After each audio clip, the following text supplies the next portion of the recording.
टेढ़ी खीर। एक नवयुवक था, छोटे से कस्बे का, अच्छे खाते पीते घर का, लेकिन सीधा साधा और सरल सा, बहुत ही मिलनसार। एक दिन उसकी मुलाकात अपनी ही उम्र के एक नवयुवक से हुई। बात बात में दोनों दोस्त हो गए। दोनों एक ही तरह के थे, सिर्फ दो अंतर थे दोनों में। एक तो यह था कि दूसरा नवयुवक बहुत सी गरीब परिवार से था। अक्सर दोनों वक्त की रोटी का इंतजाम भी मुश्किल से हो पाता था। दूसरा अंतर यह कि दूसरा जन्म से नेत्रहीन था। उसने कभी रोशनी देखी ही नहीं थी। वह दुनिया को अपनी तरह से टटोलता पहचानता था। लेकिन दोस्ती धीरे धीरे गाढ़ी होती गई। अक्सर मेल मुलाकात होने लगी। एक दिन नवयुवक ने अपने नेत्रहीन मित्र को अपने घर खाने का न्योता दिया। दूसरे ने उसे खुशी खुशी स्वीकार किया।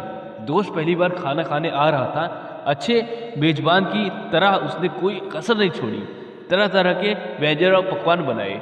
दोनों ने मिलकर खाना खाया। नेत्रहीन दोस्त को बहुत आनंद आ रहा था। एक तो वह अपने जीवन में पहली बार इतने स्वादिष्ट भोजन का स्वाद ले रहा था। दूसरा, कई ऐसी चीजें थी जो उसने अपने जीवन में इससे पहले कभी नहीं खाई थी।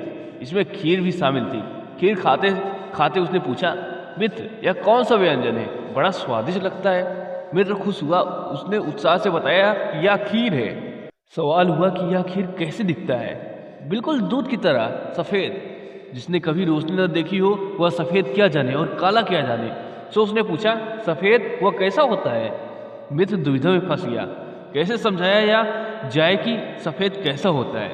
उसने तरह तरह से समझाने की प्रयास की, लेकिन बात बनी नहीं। फिर उसने कहा, मित्र, सफेद बिल्कुल वैसा ही होता है जैसे कि बगुला। और बगुला कैसा होता है? यह एक और मुसीबत थी कि अब बगुला कैसा होता है या किस तरह समझाया जाए। कई तरह की कोशिशें, बात उसे तरकीब सूझी। उसने अपना हाथ आगे किया, उंगलियों को जोड़कर चोंच जैसा आकार बनाया। कलाई से हाथ मोड़ लिया, फिर कोहनी से मोड़कर कहा, लो छूकर देख लो कैसा होता है बगुला। दृष्टिहीन मित्र ने उत्सुकता से दोनों हाथें आगे बढ़ाए और अपने मित्र का हाथ छूकर देखने लगा। हालांकि वह इस समय समझने की कोशिश कर रहा था कि बगुला कैसा होता है, लेकिन मन में उत्सुकता यह थी कि खीर कैसी होती है। जब हाथ अच्छी तरह टटोल लिया तो उसने थोड़ा चकित होते हुए कहा, अरे बाबा, ये खीर तो बड़ी टेढ़ी चीज होती है।